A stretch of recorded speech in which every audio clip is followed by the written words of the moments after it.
Welcome back. Time now for the big question, where you get to quiz top celebrities, public figures, decision makers and sports people via GB News. And tonight's guest has been billed as the first true supermodel.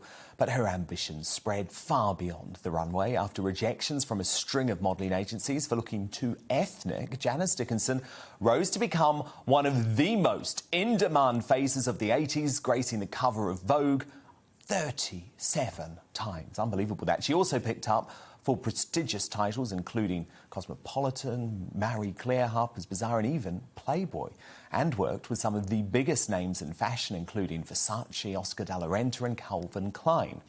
While some models are content to let their looks do the talking, Janice gained a new set of fans in the 2000s and the noughties thanks to outspoken and fiery appearances on America's Next Top Model, Celebrity Big Brother and I'm a Celebrity, Get Me Out of Here, where she endured crustaceans crawling where they shouldn't to finish runner-up in 2007. With Janice, nothing is off limits. She's spoken frankly and bravely about the traumatic and turbulent times in her life, including her 2016 breast cancer diagnosis, her battle with alcohol and drug dependencies, and suffering physical, emotional and sexual abuse from her father. And in 2014, Janice went on TV to publicly accuse Bill Cosby, still regarded as, at the time, as one of the best-loved entertainers in the US, of drugging and raping her in 1982. By the time the comedian was sent down 4 years later for drugging and sexually assaulting basketball star Andrea Constand, 60 women had come forward. However, he was last month released 2 years into a 3 to 10 year sentence over a legal technicality. And Janice, it is so good to have you here tonight, and I know we're going to talk all about your brilliant career. But can I just start by getting you to react, Janice, to this very disturbing news that Bill Cosby has been freed, and he's been freed not because he's not guilty, Janice, it's on some sort of legal technicality. Well, it's an injustice, Dan, to me and all the other women that have been included in this lineup of rape, you know, abusive rape. And it's completely unfair that a jury found him guilty, but, you know, this technicality that they speak of is just legalese to me. I mean, when I first heard about him getting out of jail, I felt that I'd been kicked in my solar plexus, I was bent over and doubled over in shock. And it took me back to 1982, in fact. And I sort of relived the moment, and I relived many of the instances hereafter. You know, rape, the first thing I should have done was report it to an authority, but I didn't have any education on reporting it to the authorities back in those days. So I didn't, and I stuffed it, and I stuffed it into my psyche for years. And when the women did come out, the Andrea Constand, back in 2017, I had to stand up for her because this is something that had exactly the same thing that happened to me. And I hear other women speak of the same thing happening to them as well, that they were given a pill by Mr. Cosby. I shouldn't even call him Mr. Cosby. That guy, Bill, and he gave us a pill, and then he had his way with us. He had his way with me. And I mean, Janice, obviously things were so different in 1982, and this was a man who was revered in the US. So I imagine that you just felt like even if you had reported him, you wouldn't necessarily receive justice. But you did later, actually, before these allegations became public, I believe you did try and expose him in your autobiography, but you were met with very serious legal threats. Well, this is the second time. The first time was I was ashamed, and I didn't know who to tell because I was modeling at the top of my game back then. I had every designer, every photographer, every campaign that I was working on in back of me, and I felt too ashamed to have this news come out.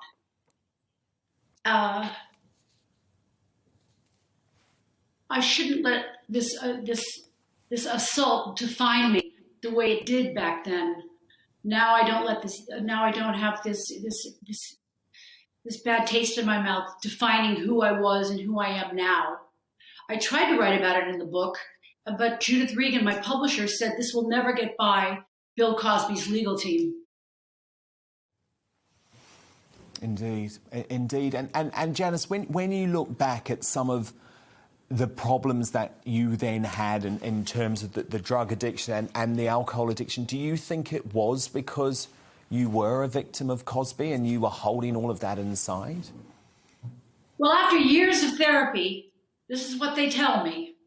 But I can tell you from being firsthand in having gone to work high and, you know, having existed throughout the 80s and the 90s, 70s and the 80s and the 90s, to be honest, you know, in a fast lifestyle and pace, it did get to me, drugs and alcohol. So I had to seek relief in a rehabilitation center. And I fought it, and I am today sober through the grace of God. Congratulations. Congratulations. And do you feel free, Janice, now? Do you feel free because you have been able to tell your story and people understand now what you were going through? Absolutely. I have a sense of freedom and confidence that I never had before. You know, when this Andrea Constant opened the pages of sticky flypaper inside my psyche, that I would have all this for years, I was like a big exhaust, and I was able to walk around crying a lot, but trying to get back to good old Janice, who's lively and up. We all know me as to being, you know, tell it like it is in your face. Well, I'm back there. I'm strong and confident as ever, and I'm concentrating on my acting and my fashion styles, getting back to runway shows. And I think it's all slowly happening since the pandemic. Well, look, I think you're absolutely incredible. Do you know, Janice, when I started the show, I said I have to get Janice Dickinson on because you were the first ever celebrity I interviewed, believe it or not, in the UK. And, oh, look, there we are on the pool table. Janice, you've got your leg up. And I just, the moment I met you, I just thought you were one of the most charismatic, outrageous, but actually most caring people in the industry. And I sometimes think that's something that people miss about you, Janice, until they've met you, because you come across sometimes on the reality shows as being quite a hard ass, but actually you're a big softie, aren't you? Well, I won't be throwing my leg around your mate anymore. I'm happily married, and I don't think my husband would take to it kindly. But back in the day, I had great gams, so I might as well show them off to you and the world. Well, I loved it. I loved it. But you know, but do you think sometimes, Janice, people have the wrong impression of you, is what I'm getting at? Because I was a little bit nervous about meeting you because I loved you on the TV shows, you know, when you gave your forthright opinion. But actually, I think you've got a very different side to you behind the scenes. Well, thank you. My husband knows that. And my children, I'm a mom, first off, you know, and that's the proudest thing I've ever done, despite all the covers and working with the greatest designers in the world. I'm a mom, and now I'm a grandmom too, to my husband's grandson, little Fritz and Abe and Jakey. And there is my soft side coming out. Like 2 nights ago, I had to spend the night with my grandson in bed because he didn't want to be alone with the lights turned on. He's only 4, you see. So it was, you know, it took me back to when I didn't sleep, being a mom. And moms, you know what I'm talking about. You just don't sleep, period, for decades to make sure your children are healthy. Well, thanks for noticing that soft side of me. It's always been there, but the hard ass for television also exists because I do have an outer shell that is, don't mess with me, mate. Otherwise, you're going to be thrown under the bus first. You tell it as it is, and we need that. Janice, how is your health? Because, of course, you were diagnosed with breast cancer in 2016. Are you cancer-free now? I'm cancer-free.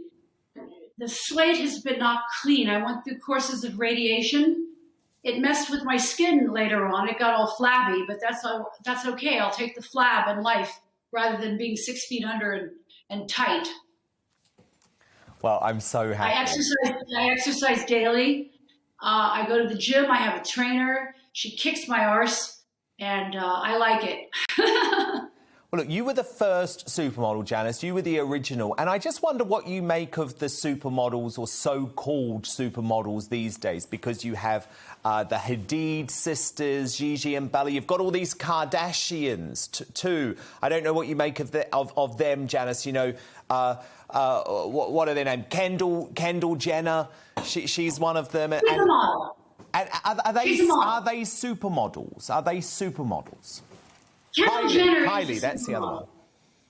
Kylie and Chloe and Kim, they're all big reality stars, having made it from porn tapes. You know, I didn't make it from a porn tape. I never had sex with a photographer, period. That's not how you get ahead in life. Well, maybe I'm the dumb one. They're the rich ones. I'm just good old Jan. You know, do you think social media has changed everything, maybe?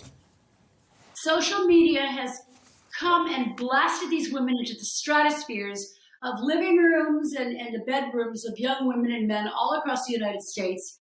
And, you know, television has a far more outreach than film and just the papers of fashion magazines. Television is, once you make it on TV, you have made it. Maybe not as far as the movies, but you've made it in big-time entertainment. I know, but maybe we see too much of them now, Janice, because they have to reveal all. There's no mystery anymore with this new breed of... There's nothing going on except watching scene after scene of Kim Kardashian eat.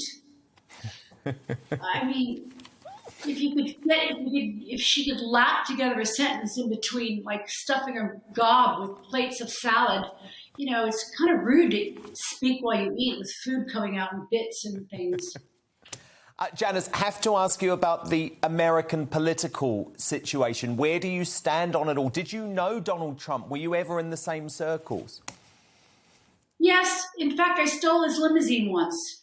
He had a limo parked out in front of a building, and I just hopped in the car during a snowstorm and took the car. And I'm not going to talk about it anymore because I don't know if the statute of limitations is going to... Did he catch you? He didn't. He never caught me. I, in fact, went up to him at a fashion show after 10 years of the statute of limitations, which also stands place with rape and other assaults on people. That I'm so sorry, Trump. I did take your car, and I apologize. What more can I say? And what did you make of him becoming president? Oh, you're getting into a whole can of whoop ass right here coming from me. I'm a diehard Democrat, and I live through democratic process, and I just think the whole world went down the toilet when he became president. As far as I'm concerned, all of our beliefs, all of what we stand for as Americans, he just slowly chipped at it, and now he has a huge following of Trumpites that still think he's ready to become president. It's crazy over here, Dan. It's crazy how it's feeling in the political arena over here. Well, look, Janice, we have so many questions from our viewers, and their questions are always the best, so I need to get to them. Debbie, via the GBNews Twitter account, asks, is it true that Julie Andrews refused a selfie with you? Julie Andrews? Yes. Mary Poppins, really? Yes, she refused a selfie from me after I stood in line and waited my turn and waited my turn and waited my turn. And all of a sudden it got to my turn and she says, no, I'm not going to take a picture with you. And I was like, what? Why? Dare Dame Judy Poppins refuse a picture with me? And why? What was it about you? Was she threatened by you? I don't know. I must have looked pretty darn good back in those days. I didn't have like wrinkles, so I have all the wrinkles now. I don't know if she would take one with me. I've kind of opened my mouth and spoke out against her, that I thought it was quite rude of her back in the day. Yes, so it's true. Whoever asked that question, it's true. She refused a selfie with me. Well, I would have been devastated. Charlie, via GB News, asks, what was the worst part of your experience in the celebrity Big Brother house? Ooh. Aside from the fact that I snore, and it was really rubbing everyone in the house the wrong way. You know, they had to wake me up in the middle of the night several times to get me from snoring. And I was like, you guys, I don't know if I'm snoring the minute my eyes close. You know, I've never gone to a snoring doctor. I was offending everyone in the house by they're getting smooth sleeps, and I was very offended when they were touching me, waking me up in the middle of the night several times to get me from stopping to snore. And you're just like, hands off, hands off. Ji Hyun on GB Views asks, do you feel disappointed that they have removed the swimsuit and gala dress rounds at Miss World to appease the woke crowd? Absolutely. Women, if they're in a pageant, you have to be able to show your T&As. You have to be able to show your legs, your derriere, your arms, your parts of skin on your body. That's why I admire that model, Harlow, she has a skin imperfection, and she goes on and shows it. And I think for America's Next Top Model, maybe I'm not saying her name correctly. Winnie Harlow, yeah. Jean Harlow has a big skin affliction, and I find her more attractive because she has this infection. As far as not showing body parts, I think it's a big mistake. Go back to showing the bikinis and the bathing suits on Miss World. Thank you very much. Absolutely, it's great fun. It's great fun. And Brian via GB Views asks, and this is a controversial one, how do you feel about claims that Twiggy was the first supermodel? Gee, I always admired Twiggy.